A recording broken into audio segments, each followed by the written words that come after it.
Good afternoon and welcome, everyone. I'm Jacqueline Jones, the President and CEO of the Foundation for Child Development. I am delighted to welcome everyone to this outstanding presentation. We have a wonderful group of speakers. We've been working hard on this Getting It Right series, and we hope you will take a lot from today's webinar. Thank you all for taking the time to be here, and we hope that wherever you are on the planet today, you are healthy and keeping cool. The Foundation for Child Development has a long history of supporting research on the well-being of young children. We work to identify and fill gaps in research knowledge related to young children, and then we try to connect that research to changes in policy and practice. In 2020, just as the pandemic was taking its hold, the Foundation released a publication entitled Getting It Right, Using Implementation Research to Improve Outcomes in Early Care and Education.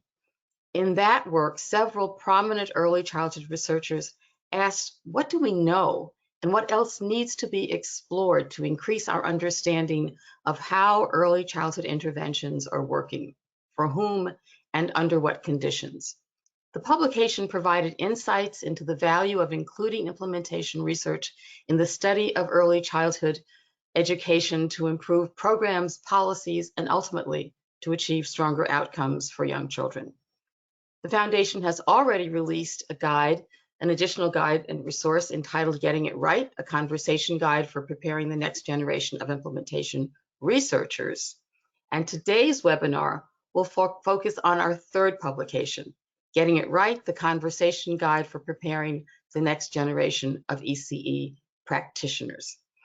This conversation guide is tailored to higher education faculty who are preparing early care and education educators to use implementation research and to be able to foster collaborations between practitioners and researchers. This entire project could not have been achieved without the very hard work of Sarah Vecchiotti, the Foundation's Vice President, Cherise Kramer, our Communications Officer, and today, Beverly Falk, our moderator. I'm looking forward to this discussion, and I will now turn things over to the very capable hands of Dr. Beverly Falk. Beverly?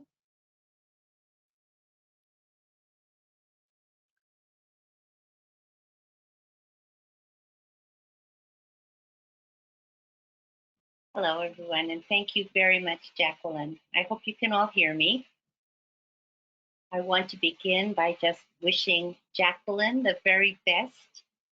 This is Jacqueline's last official act as president of the Foundation for Child Development, and I'm sure you all join me in giving her a shout out and a thank you for her incredible contribution to our field, children, to families, and to educators, and wishing Jacqueline all the best in the next adventures to come. Before we begin our discussion, I just want to go over a few little housekeeping tips for all of you for how we'll conduct this next hour or so that we're together. So here's some logistics. I hope you can see the screen. Please make sure to submit your questions through the Q&A feature on your control panel. You may submit the questions at any time, and there will be a Q&A at the end of our discussion after about 45 minutes or so, a little longer than that. No, about 45 minutes. And we'll have a chance to take your questions and have some discussion about them as well. There are additional resources that you can download from the handout section. And as you know, this webinar will be recorded and will be available on the Foundation's website at the URL listed here. So I'd like to introduce our participants for today's discussion.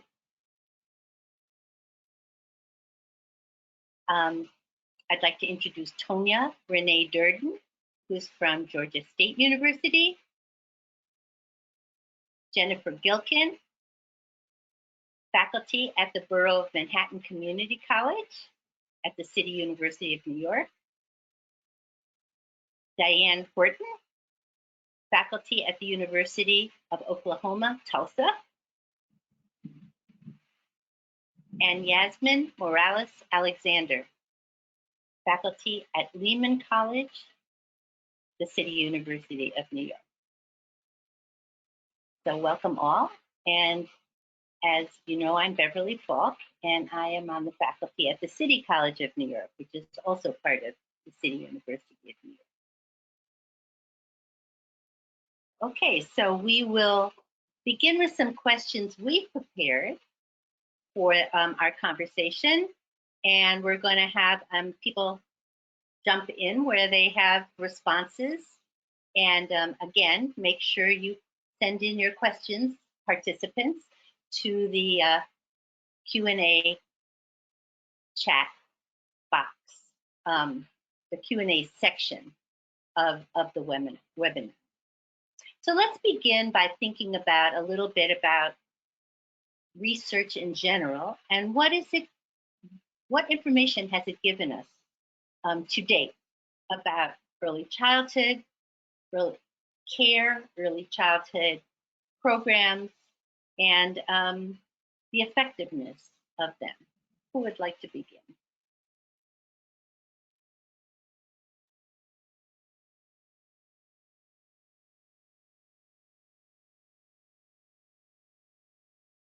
I'll go ahead and take a stab at it, if it's okay. Well, first, I would like to thank the Foundation for Child Development for the opportunity to serve on the panel today. And when I think about where we have come, right, in early childhood education research, I think about that we have this universal set of practices of what is quality early childhood educational experiences for young children, the responsive environments, the responsive caregiving, the highly engaging interactions, lots of teacher talk and child initiation. So we have a lot of benchmarks of quality that we've identified in our research in early childhood, not only for the practitioner, but also in teacher education and some of the standards that we need in order to prepare teachers to be effective and responsive to infants, toddlers, and preschoolers and young children. And then we have this robust, right, research that's been about 40 years in the making of how can we take these universal practices in early childhood and really center them so that they're effective, particularly for racially and linguistically marginalized children. And so we're just really beginning to look at the research that's been there for 40 years of how to really get it right in terms of culturally and equitably effective practices for young children, to see whether or not it's actually effective. And what we're finding is that it's not effective. When we look at child outcomes, we're seeing that we're missing the mark, and actually the implementation of this translational research that we have with the practices that we know that work well, but are not being efficiently, effectively implemented across our early childhood system, whether it's in policy, whether it's in practice, and whether it's in teacher education. And so I am hopeful and excited that we have this tool bag of resources and information that we can build upon, but we also have to make sure we have quality controls in place, that we're actually implementing these strategies and these tools and what we're learning from research so that it actually is effective for all children, families, and communities. Anybody else want to add to that? I'm wondering. I'll jump in and add. Oh, excuse me. Go ahead, Jennifer. No, you go ahead, Diane. I would just like to add that when I think about the early childhood education profession, it's really research combined with theory that has grounded our practices and really defines our foundational practices and provides an empirical base to justify or answer the question why we do certain things. That we're just not randomly doing things with children in classrooms, that there's a rationale and a reason behind that. And I think for students and families and practitioners to understand the why, it goes a long way in helping people adopt new practices, understand practices, endorse practices. So that's one reason why I think the research base is so important. And Jen, did you want to say something? Sure. I also think the research helps illuminate the contextual factors, as I think what we are all saying, right? So this works, but for whom does this work, and where and when and how, right? And so I think that's one of the pieces that's really key with implementation research, or the direction that we are going, right? It really helps us to kind of fine tune those questions. One of the reasons why I'm super excited about the conversation guide from the foundation is it really helps us unearth kind of the contextual questions that, as we're preparing practitioners, we really need to continually have in our minds.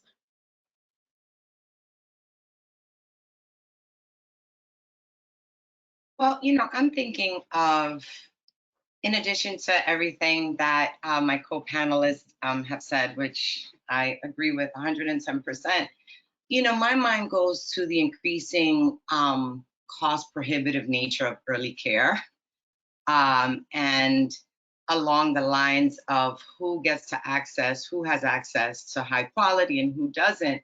And one of the major pieces that research, and it might not necessarily be early childhood education research, but more from an economic standpoint, is that early childhood education as a social benefit continues to be the highest return on investment, with the most solid outcomes for young children. And so I think that we always need to kind of keep that in as the broader picture in which to embed all of these questions and all of the policies and practices that we know are important to early care and education. And when we think about the compensation of our early childhood workforce as well, we are having a huge shortage. Not only were our early childhood professionals really hit hard by COVID, but it's difficult to recruit them and to bring them back, because if I can make more working at the local Home Depot or Starbucks than I can, using the skills and knowledge I've been trained to do to teach our youngest citizens, that is problematic. That's really problematic. And so we also have to think of it from perspective of teacher compensation. That is just as important to provide, high quality educational experiences for infants as it is for a 12th grader or for a first grader or for a third grader. Really important point. And in particular, I wanted to follow up with what actually you started with, Tonya, that the effects of early education. Some of the research is showing, not the 40-year studies from the early Head Start, but more recent research has been showing a lack of congruence between children who have had early care and education and how they are, and their outcomes later on in elementary school. And I think that's really a big issue that our field needs to address. And does it mean, what does that actually mean? Does it mean that we're not all practicing, quote, high quality early education? Or does it mean that as children move on through the grades, they're not getting the kind of high quality practices that fit with the way young children learn? And so, and that affects the way outcomes are looked at. So I think that is a big issue that our field needs to elevate. So much of why we are underpaid as a field and why we are under-respected as a field is because everything starts with the top and works its way down. And often an image of a good early childhood classroom by an administrator in an elementary school is somebody who sees, a 5th grade classroom. And we need to elevate the notion of active learning and all what research tells us about how young children learn and move it up through the grades. They don't just stop once they hit kindergarten or hit 1st grade. They don't stop having the need to be active and engaged and connected to the adults around them. So Beverly, I agree that the whole question of sustaining preschool boosts through elementary school or the fade out of those. It's a current topic of controversy in our field's research right now is, are there sustained boosts or is there fade out? And I just want to quickly note that in Tulsa, we recently did a study with a research program partnership, Tulsa Educare, and the research group that I direct at the University of Oklahoma. We've followed a group of children who were enrolled in high quality early childhood from infancy now through 3rd grade. And we found evidence of continued boost for important academic skills like math and language and literacy. And I like to highlight this study right now because it does demonstrate continuity of the boost, which we were happy to see, but it also highlights the importance of the topic of today, implementation research, because what we studied was high quality as a bundle. And what we need to do now as a field is dig into that bundle, like peel away the layers of the onion to get at what exactly, you know, we talked about this already, what are good practices for whom and how is it documented? So I think it highlights the importance of our field. It provides a rationale for compensation equivalent to other teachers in other settings. And it also highlights the next important steps of research in our field to work with practitioners to really uncover what is the secret sauce or the essential nuggets of practice that make the difference. Thank you, Diane. And just to add to your point, I think that that secret sauce you're talking about, you know, what does it really look like in different contexts? And not that everyone uses the word high quality, but what is high quality really look like? What does it look like for multilingual learners? What does it look like for children from historically under-resourced communities? What does it look like, and how do we bring those concepts and practices together when we integrate children from different backgrounds into classrooms as well? And I want to add that if the audience have not read, you know, the Getting Right document, they should, because I think there's a lot of amazing, you know, information. One of the things that's most profound, I think, in my opinion, is that our research past and to date focuses a lot on processes and teacher quality and program quality, but do we look at the children? So it needs to be child-centric. So we can have all of this, what we've operationalized as high quality, but when we look at the children, quality for whom? So what are the children doing? How are the children engaged? How are the children responding? And so if we shift and reframe our research and our practice to really observe, be keen observers of how the children are responding, then I think that will give us a lot more insights into how we can really be effective in the work that we're doing. Thank you for raising that important point, because so much research in the past has looked at implementation as being true to the curriculum, fidelity to the curriculum, without looking at the children. And that's a big shift. And in practice too, I think that happens in teacher preparation programs. We teach curriculum and we teach content, but we don't teach enough about looking at the children and how are the children actually learning. We have a lot of research from multiple disciplines that tell us, from neuroscience and from developmental psychology, and from our own field, about how children learn in effective and effective ways.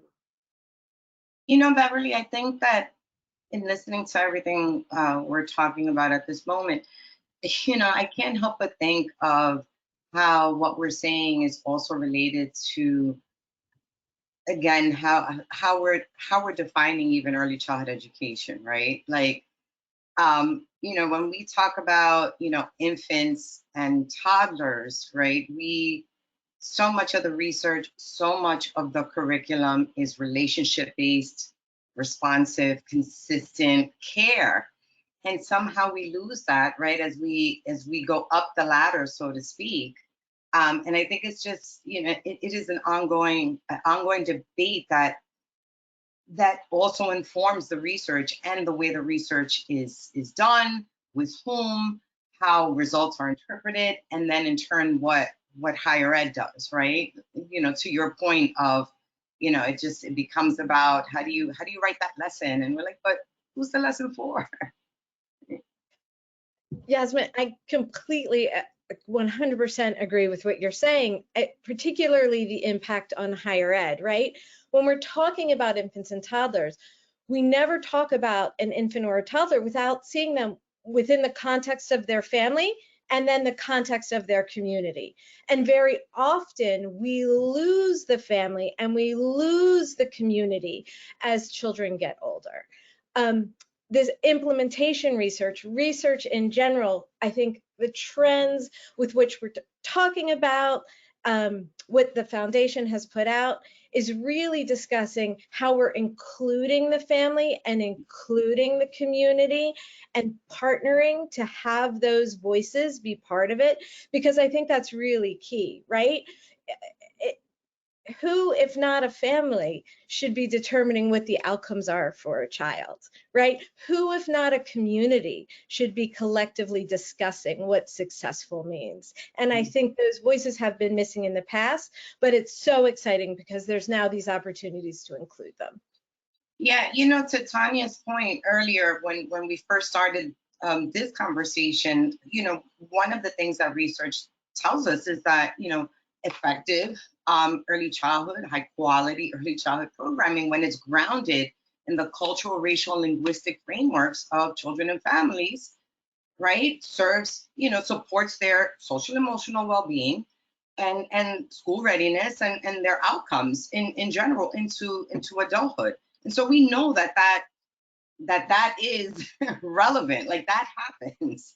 It is true. And so it's, and I guess it's part of this webinar. It's like, how do you bridge that, right? How do we make that transition? So here we are. So to your point, Yasmin, how then can researchers, what can researchers learn from those of us in the field? What do researchers need to do to be able to tap into some of these understandings and to share it out with the public to help change our forward projection? Well, the first thing I'm going to say to that, Beverly, is that context matters. Context matters, right? It's like culture matters, and that culture is not about, not just about race. It's not just about language, right? It's the day-to-day routines. It's the day-to-day existence, our ways of being. Early childhood programs have a culture. Family daycare has a culture. Early childhood programs in a public school has a culture. And so researchers need to understand that. And I think along with that is keeping in mind the tenets of early childhood, which is relationships. And so before or as part of engaging with early childhood practitioners, it's really understanding that relationships are everything, and you got to build trust, and then you can start asking your questions. Yasmin, I was going to build on you bringing up the relationships earlier, that in relationships between program specialists and researchers are critical, and I think particularly critical with implementation research, because we want to get to the real questions of classroom practice or interactions between caregivers and children. And I think that certainly our research base has a lot of useful information about children in general or programs in general, but to dig deeper, it's, I think, the questions of practice where we need a lot more information to really help individual children thrive in different contexts. And I think those relationships where people can feel confident to state what their questions are, and that researchers respect the kind of wisdom of practice to inform their work, and researchers are clear what tools they bring to the table and how they can be a team member in answering some of these questions, and ultimately produce meaningful information that is presented in a way that really can be used to inform classroom practices or program practices. But I agree with you. I think it all starts with building a relationship of trust, and that we're all out to get the same goals, which are excellent outcomes for families and children. When you engage with relationships in mind, right? It's a strengths-based approach, an asset-based approach is inevitable, right? Because you're seeing the practitioner, you're seeing the space for exactly what it provides for young children and families. And I think by virtue, one could then, or hopefully, we would want research to understand that by the very nature, educators are researchers. We're always asking questions. We're always curious. We're always wondering, why did Johnny do this? How can I make this situation better for Lily, right? Like, we are just like natural researchers and engage in inquiry all the time, even when we don't want to. We could be on the supermarket on the line and we're thinking back to something that maybe worked well, didn't work well. And I think that helping researchers understand that it is in many ways inherent to the profession. And I want to give a shout out. I had the privilege of starting my academic career at a land grant university. And so I was an early childhood extension specialist. So shout out to the University of Nebraska-Lincoln, go Huskers. And also here in Georgia, Fort Valley State University and UGA, go Dogs, woo!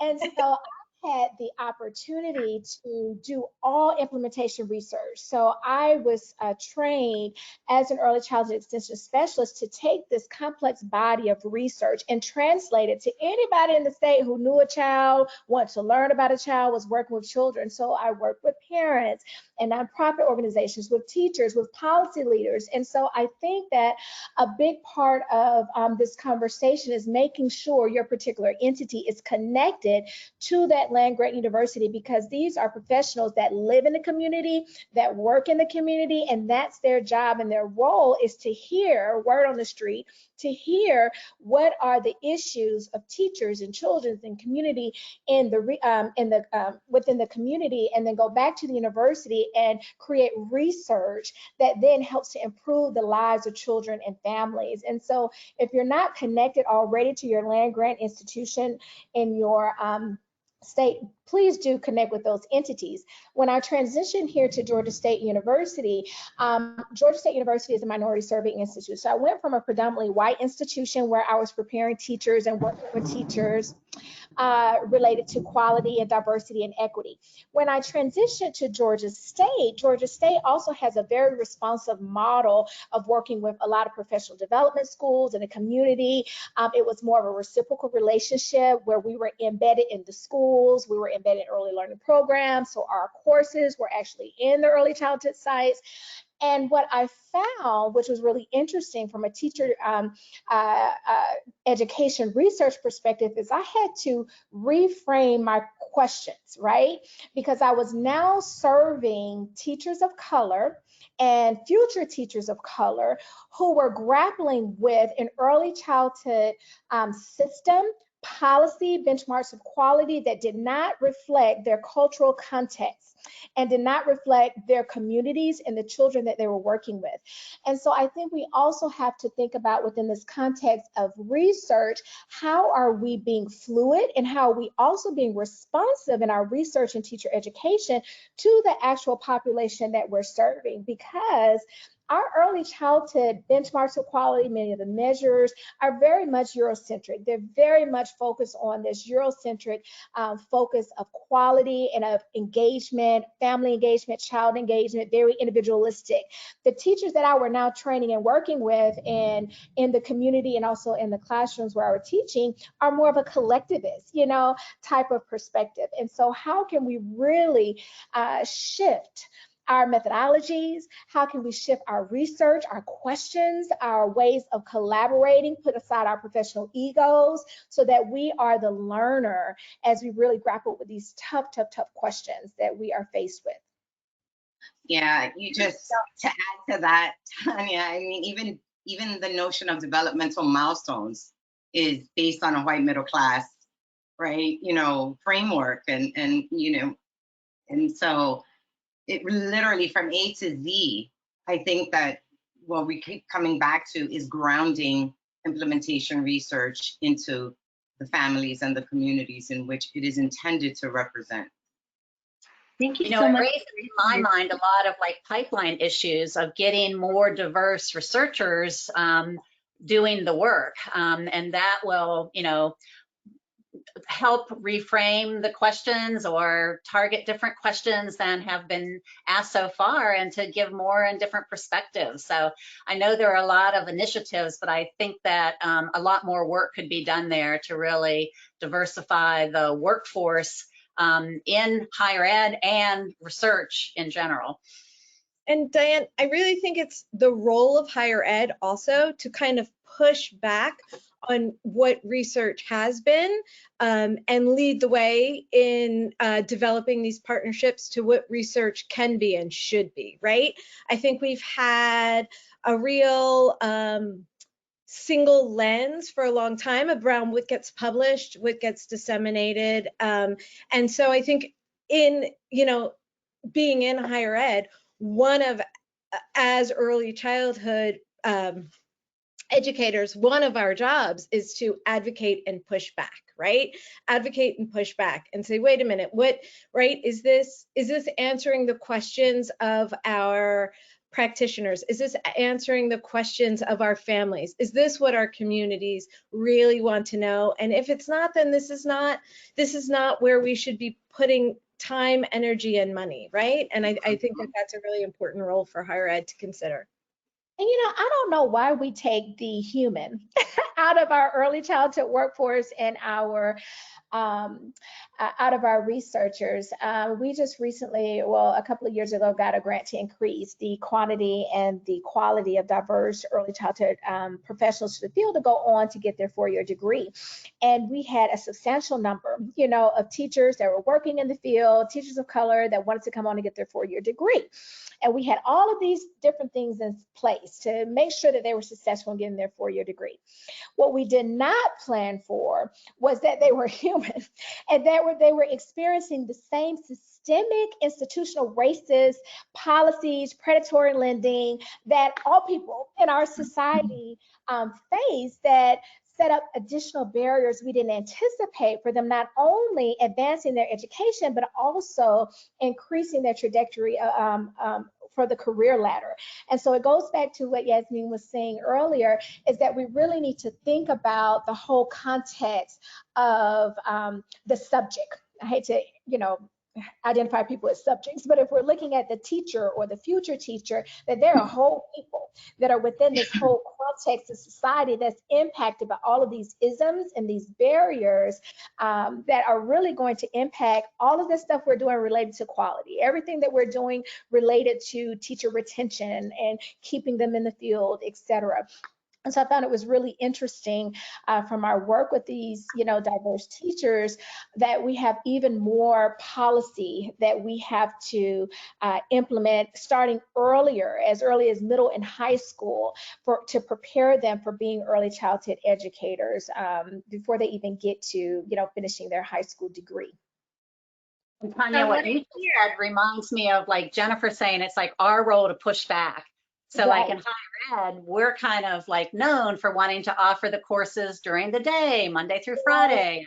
And I think that really to address the needs of the workforce and be truly supportive in programming, we need to offer programs evenings, nights, weekends in different formats, and really, work with the people who are seeking the degrees, remembering they're humans and have all the other challenges that we as humans have. Homelessness, all of it. Our teachers are facing this. I just have a student that I've been working with trying to get her resources. She's a teacher in our field, wanting to get her degree, and she's saying, Dr. Durden, I can't move on. I'm homeless. and I can't afford, I don't know what to do. And so what resources do we have to support the humanness of our, those of which, we work with? And by the way, I know you're homeless, but fill out this survey so I can collect this data for the implementation research that I'm doing.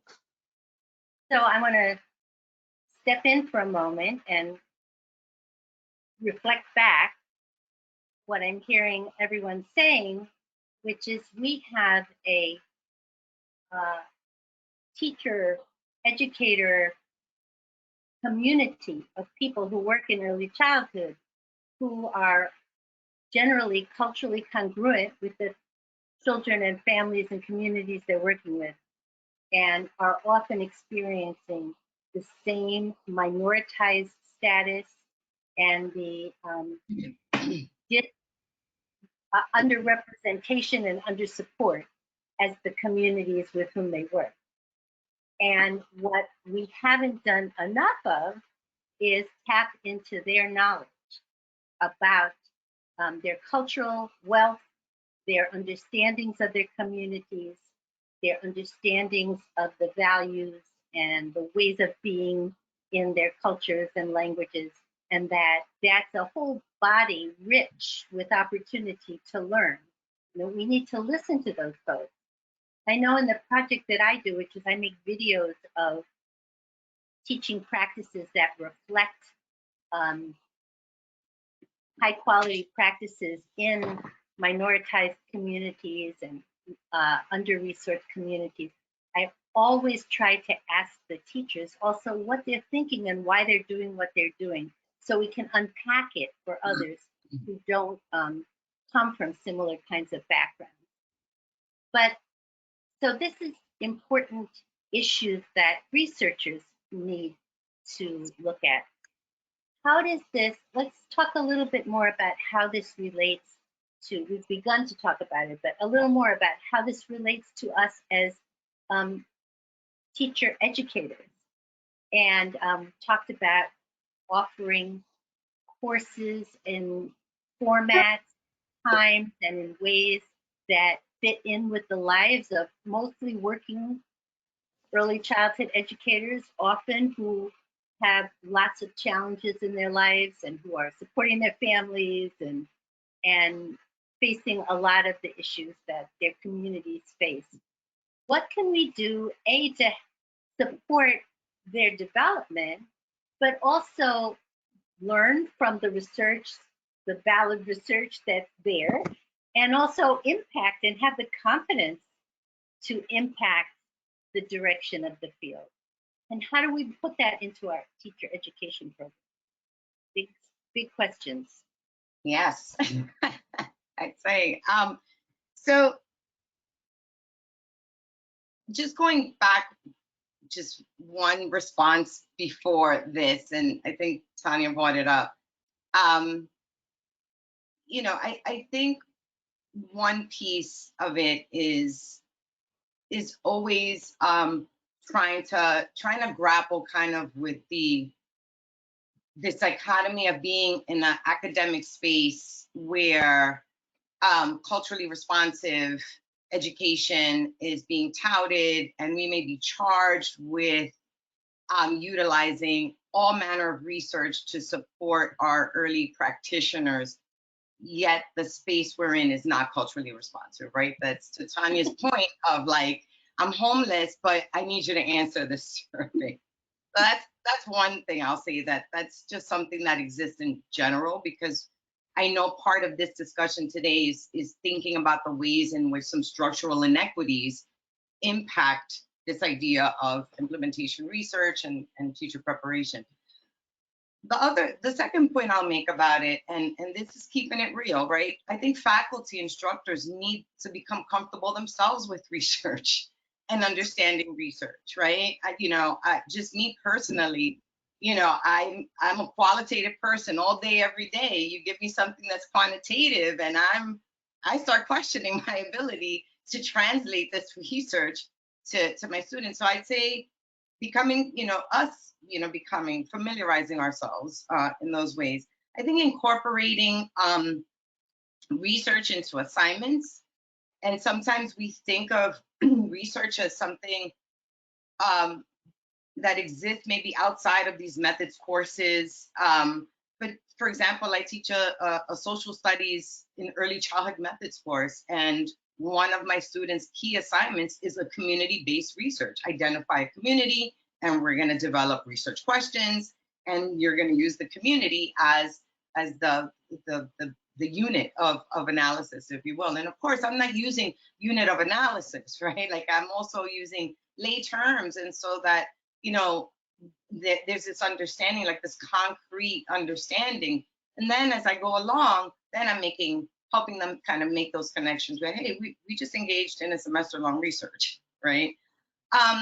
The last thing I will say, so that my co-panelists can jump in as well, the last thing I'm going to say is that I think is really critical to us as faculty instructors, is engaging in identity work. And by that, I mean that early childhood practitioners need to see themselves as researchers, that is part of their identity, and not in a way where it's like, hey, you have to go get a PhD, but it's like right there, grounded in your own frameworks, like you said, Beverly, right? Grounded in your own repertoire. You've been asking questions, you've been observing. And so how do then we turnkey that into something, I guess, more strategic, more relevant to their actual work? That's identity work is really critical, that I'm not just a teacher. I don't work just in a daycare. I'm not just a family daycare provider. I'm also a researcher.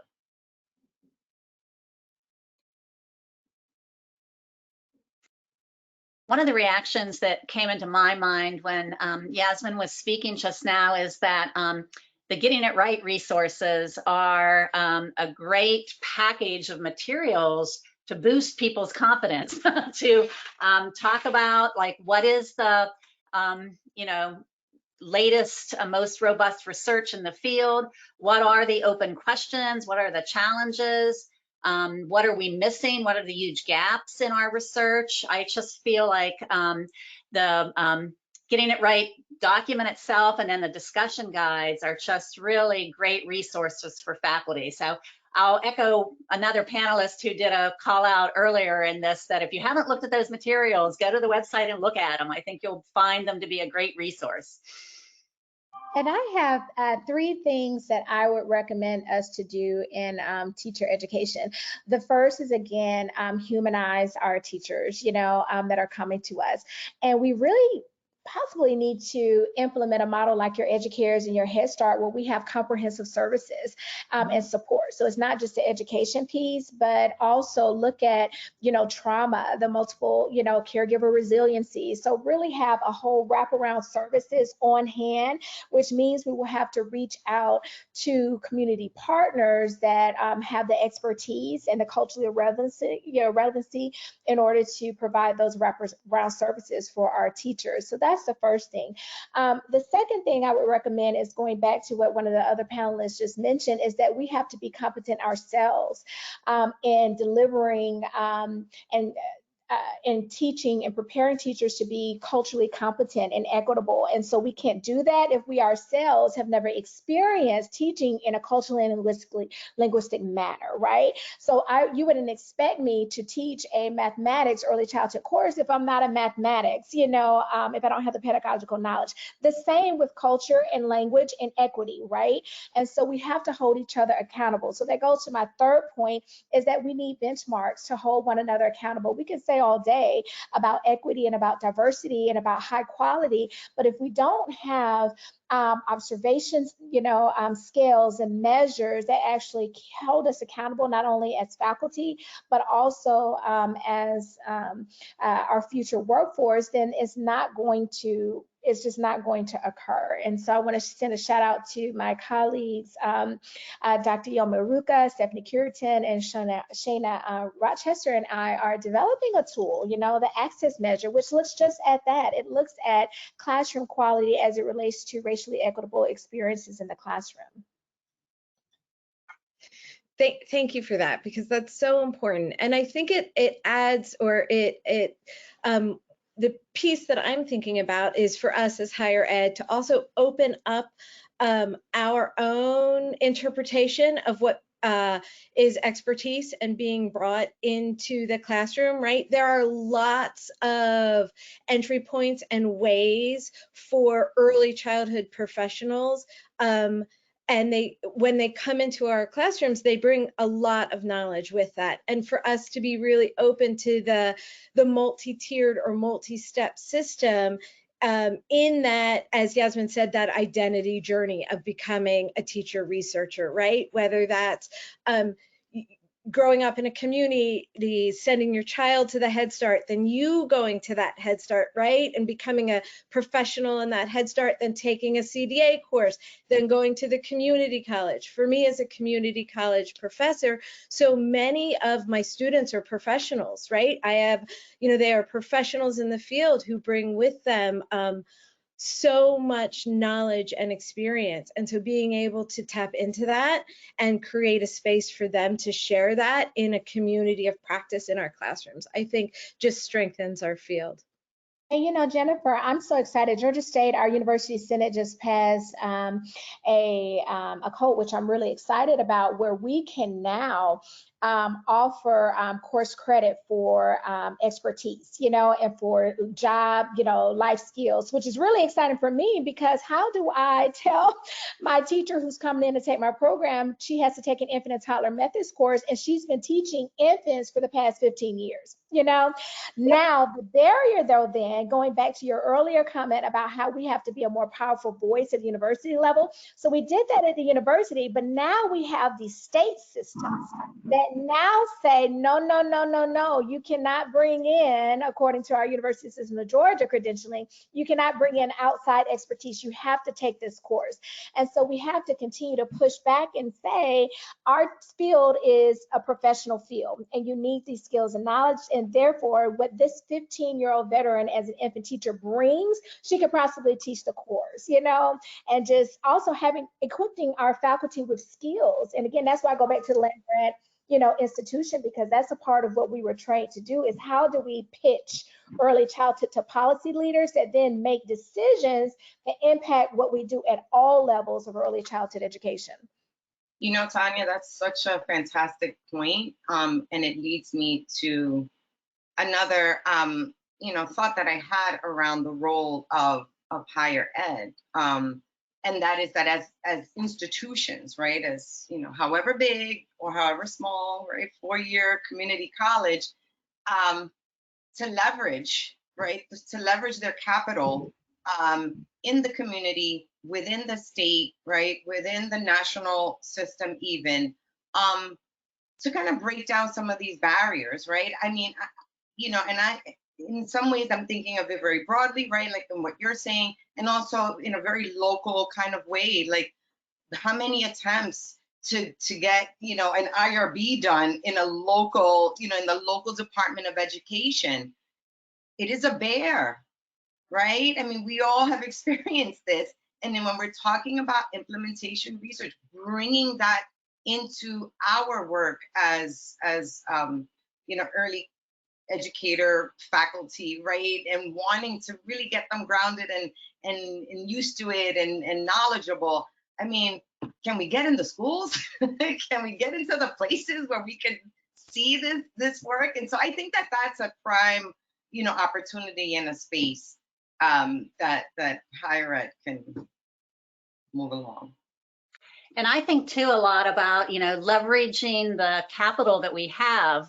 In Tulsa, we had an excellent community college program that was producing associate degree, CDA and associate degree professionals, but there wasn't an affordable state college for those students to pursue the bachelor's degree. So we created a program at OU Tulsa that built on the excellent program at the community college. And we tried to offer courses, nights, weekends, alternate schedules, so that people could work in the field and then come to us. And then, some of those students graduated and became leaders and wanted to pursue a master's, and we funneled them to another college in our area for maybe a master's in early childhood. Ultimately, our institution did like an interdisciplinary master's, And then in 2011, we started offering a PhD, and some of those students have come there. So it's like thinking about what resources you have in the community that you can band together to build a career ladder to produce professionals at all the levels that are needed to have an excellent early childhood system. Diane, I love that you said that. One of the things that we do at community college where I am at BMCC that I love is many of our adjunct faculty are graduates of our program. And so they go through and then they come back. And so it's a really nice connection as we talk about partnerships between practitioners and researchers, right? And Yasmin, as you talked about identity, our faculty, their identity as a college professor, also a practitioner in the field, right?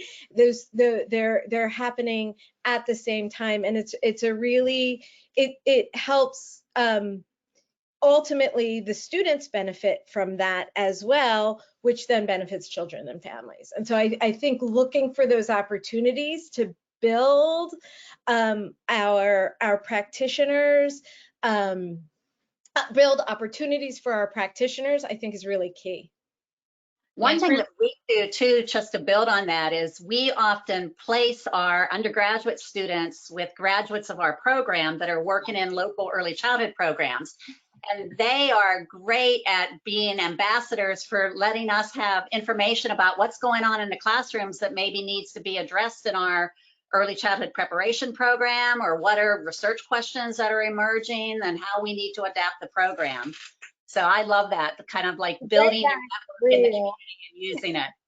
Yep, the grapevine in early childhood is real. Okay, so I just want to stop for a minute because we only have a few minutes left and kind of reflect back what I've heard you all say about the importance of honoring people's knowledge from experience.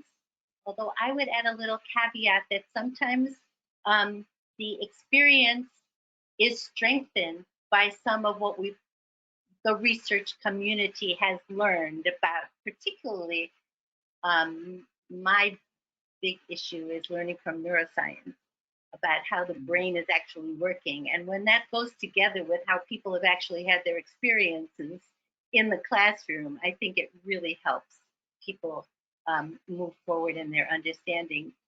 So we've talked about that. We've talked about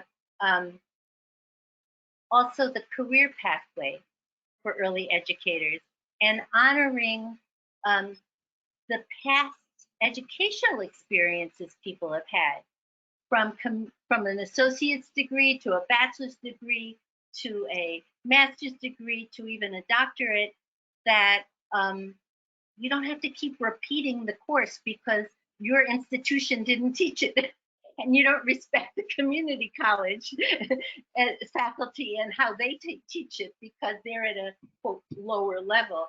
And there's a lot of that thinking that goes on even amongst our institution, right, fellow CUNY faculty members. So we need to make sure we have a pathway that honors that, and that we uplift our graduates in my program as well. Many of our faculty, our adjunct faculty, are graduates of our program, and I'm really happy to say that some have gone on to get doctorates, and we hopefully will want to bring them onto our faculty. And that is the way to diversify our really not nearly enough diversified university faculties, right? So we have a lot of those issues to address, and giving our candidate the nurturance to feel that they can do it and that they have the right to do it, that they have the they can speak up and they can ask questions about what exists and the research that's out there that doesn't match with their reality. There's some questions that have come in from the audience, and some of them are clarifying questions, and I wonder if I might pose them to you to continue our conversation, which is, I'll begin with the very first one, there was a clarifying question for Tonya that came in about, and I'll just read it to you as it was written. Is Tonya saying that the research on universal practices isn't really universal, in quotes, for racially and culturally diverse student populations? Or is it that the practices need to be adjusted, or the implementation needs to be adjusted? That was a question from That's a great question. Yes. So, it is the latter. It is that we have these set standard of practices, right? It is the implementation of it that is not culturally meaningful or culturally relevant for Black and Brown children. So for example, if you take this big term, developmentally appropriate practice, or you take this big term of children engaging, right? Child engagement. So if I, have a picture in my mind and I see, okay, a child engaging with objects, right? Oh, they're engaged with this particular ball, they're sorting. But then when we look at it within the context, right, of Black and Brown children, and the context of their learning, where they're more experiential, they're more sociable, they're more collective in their learning, then we really don't take this application of engagement or this application of developmentally appropriate practice and make it very much centered on the culture and how it translates to their ways of being and their ways of expressing who they are, right? And so when we think about these universal practices, we really don't take into account the multiple ways in which children demonstrate and express their knowledge and their ways of being. I'll give you another example. And so one of the things I hear often, and my own teachers do this a lot as well, is how they detect children being engaged during story time reading is they're crisscross applesauce and they're listening with their eyes focused on the teacher, and they are engaged. They're listening and their heads up. That's not particularly engagement for particularly Black children, because if you understand the home context, typically, oral storytelling is a really big factor in the African American home. And not only is oral storytelling really big, but also participatory storytelling.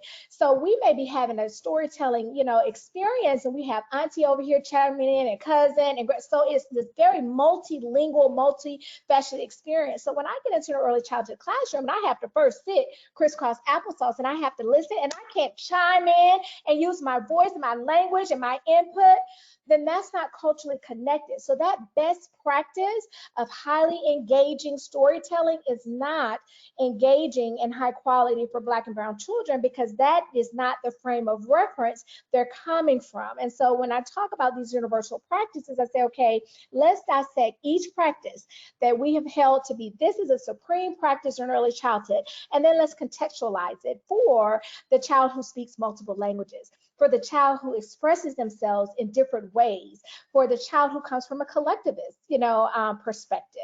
And so I hope that helps clarify for the really great question. Yeah, thank you so much. And I have a thought as you're saying this. This applies to us as teacher educators with our teacher candidates as well, right? A big element of getting accredited for your institution is looking at the dispositions of your candidates.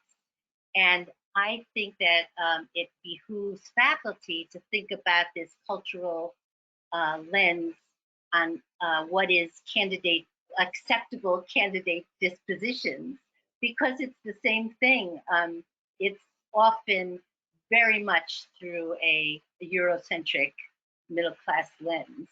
And I'm glad you brought that. I'm glad you brought that up. We've been doing a lot of work at Georgia State because, again, we're a minority serving institute, right? And so we used to have these benchmarks that are very Eurocentric. And so we have these dispositions related to, I can't tell you how often I have to consult with some of our supervisors because they say, well, she doesn't smile. She seems mean or aggressive, or she's not warm, right? And so I have to have this conversation about, well, tell me what was not warm about that interaction.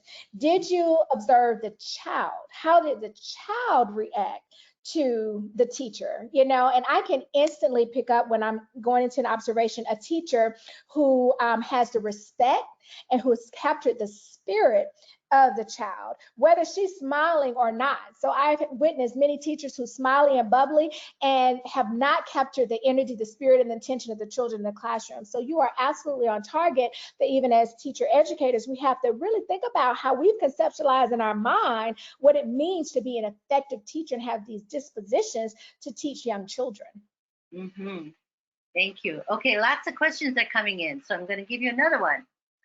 And here's the next question. In this context of uplifting children and families, can you all talk a little bit about how you see researchers who want to do more applied or implementation research can or do connect to folks in other fields who've been doing this type of community engaged and implementation focused work?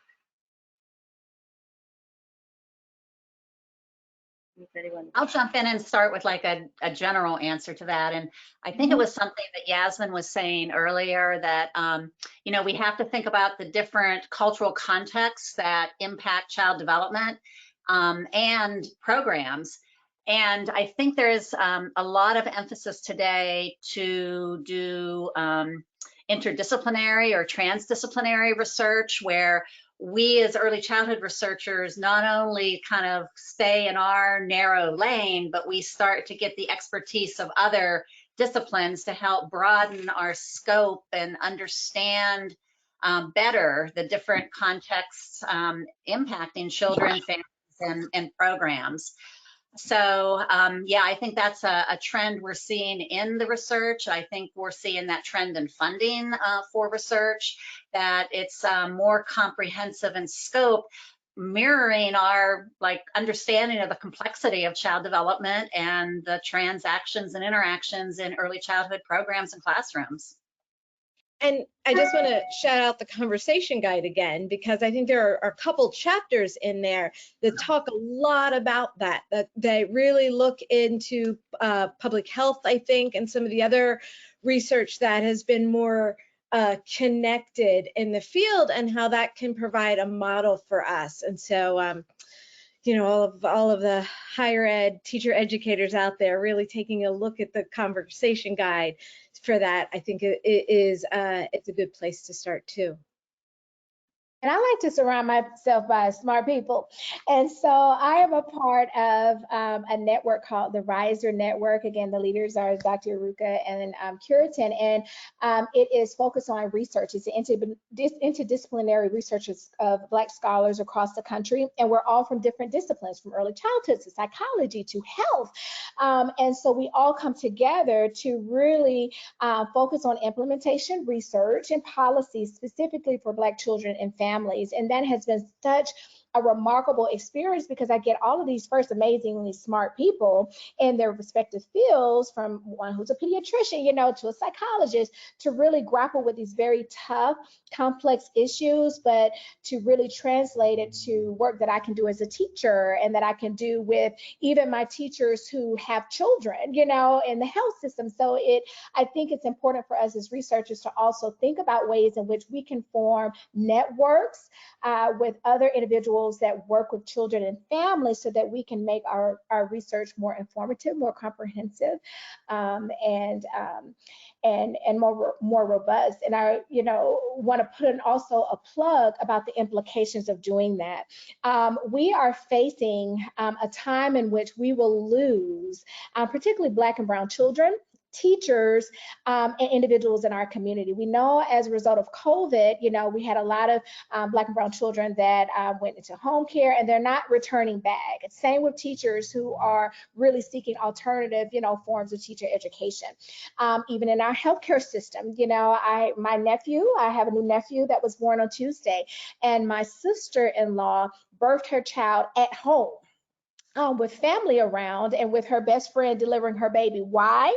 Because we know that Georgia and many other states have the highest infant mortality and maternity mortality rate. So particularly when we think about racially and linguistically diverse communities and marginalized communities, there is really this resistance that is rising where we see and we feel the inequity and it's a life and death situation. And so alternatives are going to, you know, be made. And until we really think about how our research on all of these different levels, from health health, education, and policy could really benefit and protect and heal communities and families of color, then we're going to find we have no participants to have for our research, because they're going to seek other resources that are more supportive.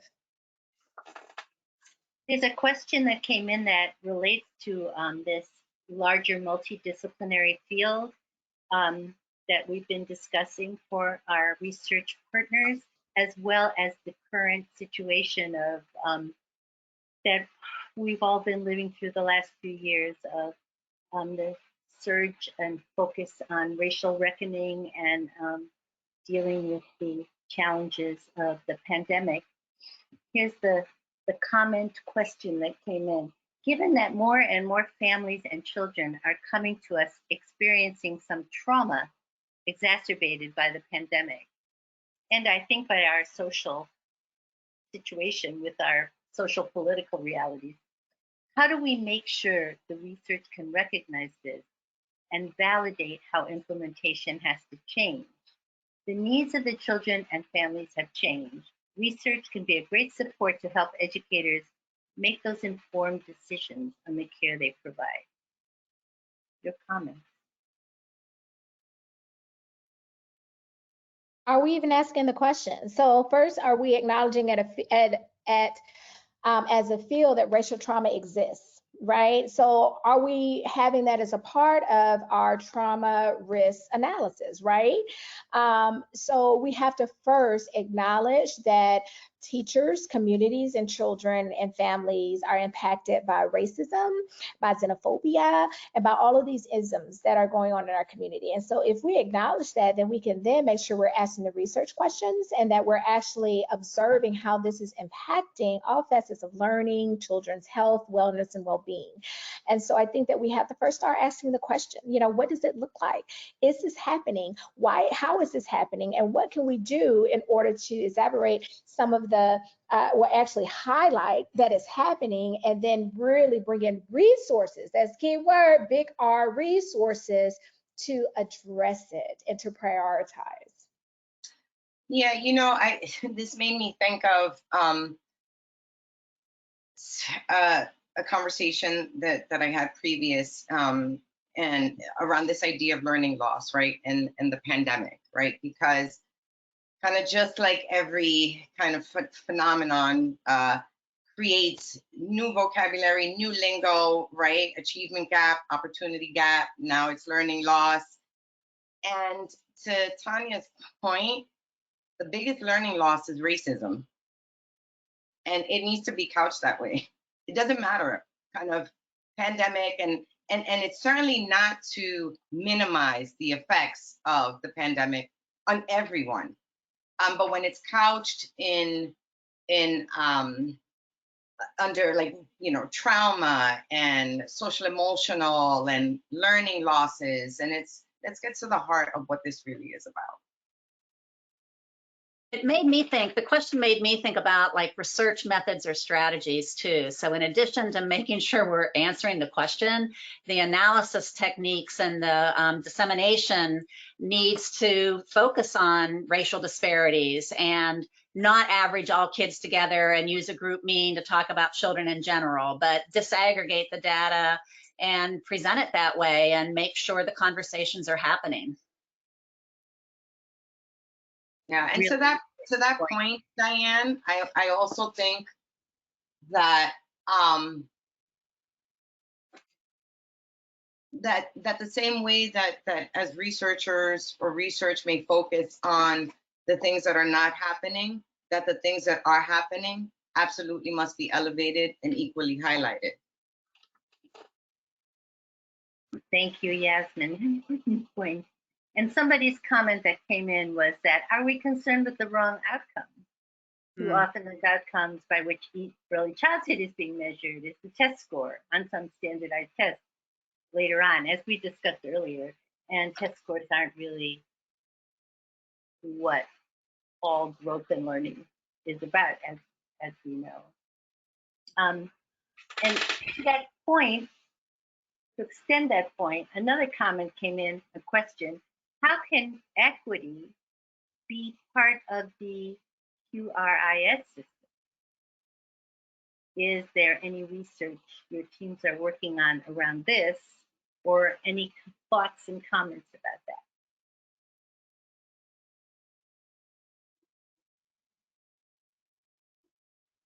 And that relates to another question that came in, which is about policies and how we can change policies to support more culturally, linguistically responsive, respectful to cultural wealth.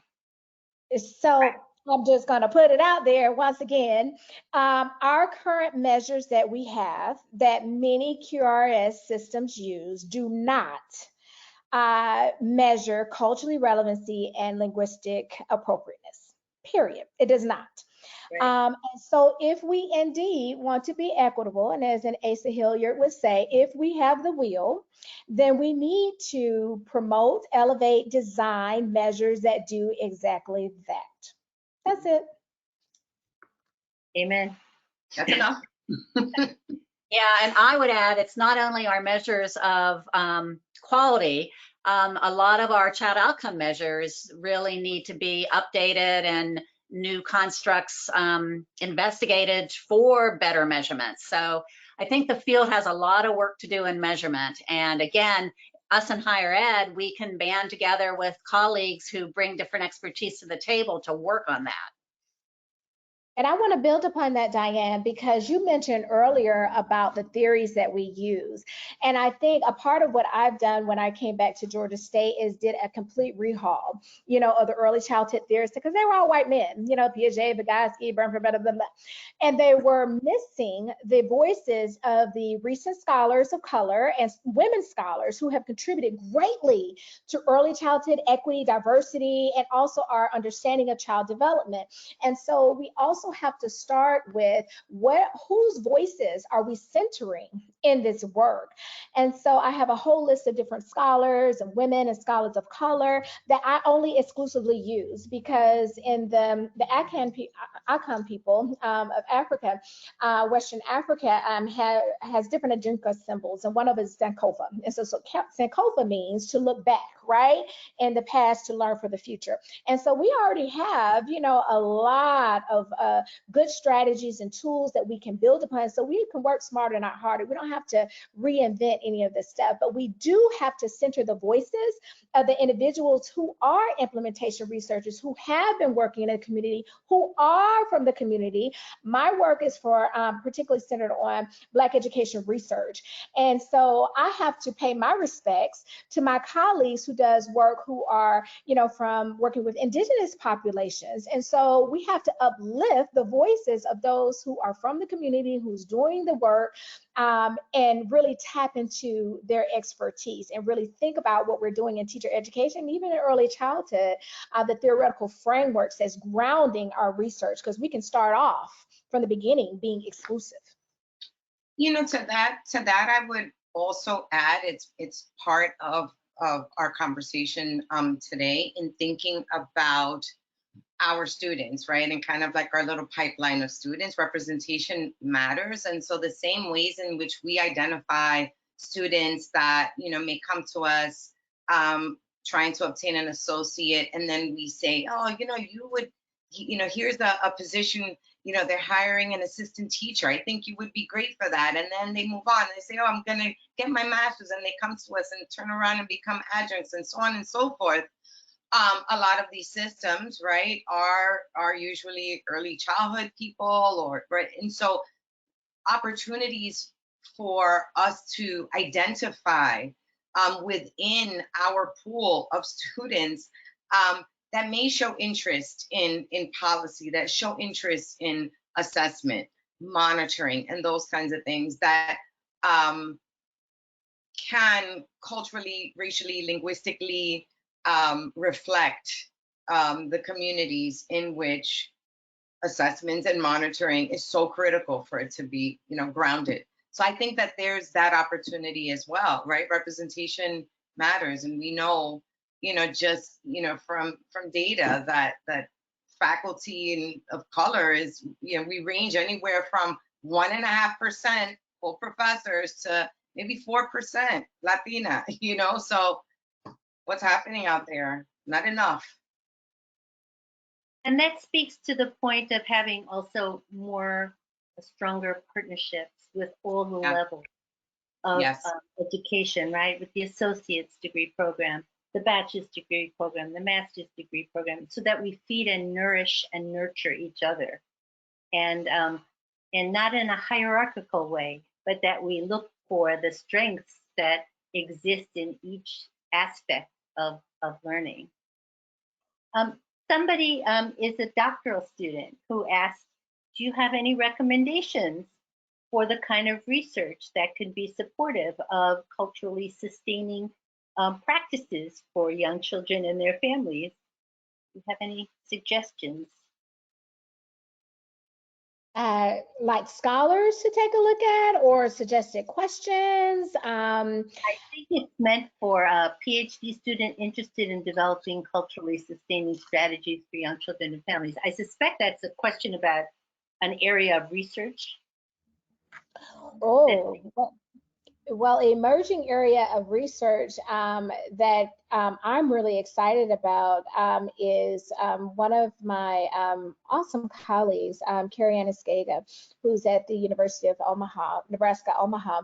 She's doing work looking at positive racial identity development of young children and how that could serve as a buffer from all of the isms that Black children are impacted by in the classroom, and how could it accelerate learning. And just looking at, again, as you mentioned earlier, Beverly, about student outcomes, right? So looking at the outcome of positive racial development and how that then correlates to all these other outcomes that we've been looking at, you know, from cognitive development to literacy, early literacy, et cetera.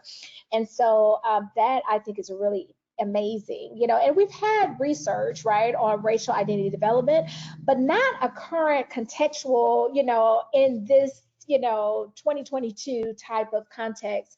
I have a 2, 4, and 6-year-old, and these children are different children than 15 years, 20 years ago from when we were doing this research. They have come with this spirit of just, I know who I am. And so it behooves us to learn from these children and how to support them and advance their learning. And I was going to suggest that this student would do well to check out the Riser network that you mentioned earlier. Yes, absolutely. I think that there are a lot of, you know, I think there's so many avenues and things to look at when we're talking about, or when we're talking within, you know, research within the context of racial, cultural, and linguistically appropriateness or responsiveness or congruence. One of the things, you know, for me personally, that you know, gives great pause, and I think is just has serious implications for education and for society as a whole, is Black boys, and research that looks at strengths and assets, identity development, linguistic, all of it. It's just, we need more research to counter the research and the statistics that say that Black boys don't count. And building upon your earlier statement, I would love to continue to have research, because a big part of my research when I first started my career was capturing schools of excellence for ethnically and linguistically diverse children, and teachers and programs and leaders of excellence. So we need more research that says, look, this is a program, a teacher, a family community center that is getting it right. You know, this is a model, this is a, you know, wraparound services, a collaboration, you know, research to community partnership that's getting it right. And so we really have to elevate what works as well.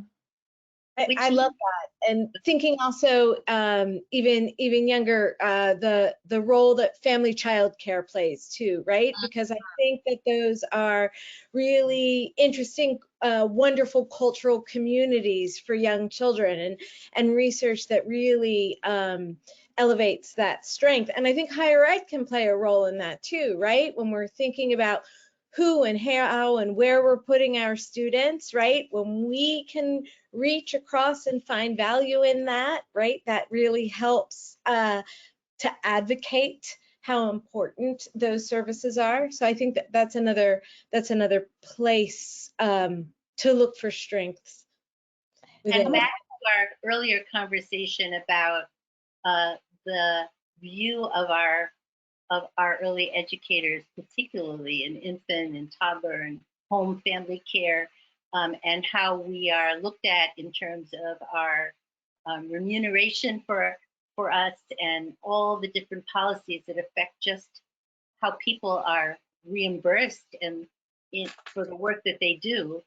We can't really elevate. We can't elevate that field without there being policies that will reward the field in a parity way for the work that early educators do. And so I guess it's incumbent on all of us as researchers and as early childhood teacher educators that we're become strong advocates and activists for these changes of policy as well. And I think we also get very singularly focused on center-based, research, where we really have to get firmly grounded in the community. And we need to, as Jennifer just mentioned, look at, family home care and also relative care. Like, we need to find these children. Where are they? And likely many of the children that we could learn the most from are not in your educare, your Head Starts, your center-based, and even your local family child care. So we really need to find the children, find the village, and then we'll find the answers and the solutions. Okay, and we only have a few minutes left, but I want to raise one other issue, which is when we do this work, the work you talked about, Tonya, of investigating and inquiring about places that engage in high quality practices. The work that I've done on the High Quality Early Learning Project, videoing high quality practices in high need and diverse communities. How do we disseminate this work out into the world? What are the venues and what are the genres that we use that can help to make these kinds of changes? And we'll end our conversation. Beverly, your last question really made me think about dissemination and how, as university faculty, like a part of our reward system is publication and peer review journals. So we do that, but we have to move beyond that and write, briefs designed for practitioners, parents, policymakers that really kind of distill and highlight the implications of our work, the real meaning of the work. So that's one way that my group is really trying to hold ourselves to. When we publish an article, we publish some briefs that take it to another audience to really distribute the information. And I also think it's important to have regular meetings and talk with your research partners and highlight the findings, because they have great networks, often advocacy networks, and those, again, back to relationships. The relationships they have with policymakers can really take the research findings and make them have meaning and impact.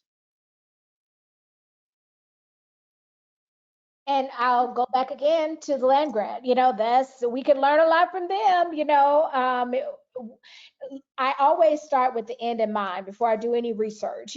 What products do I want? So of course, as just mentioned, you have your peer review, your empirical, research, journals. But then what's your 30-second elevator speech?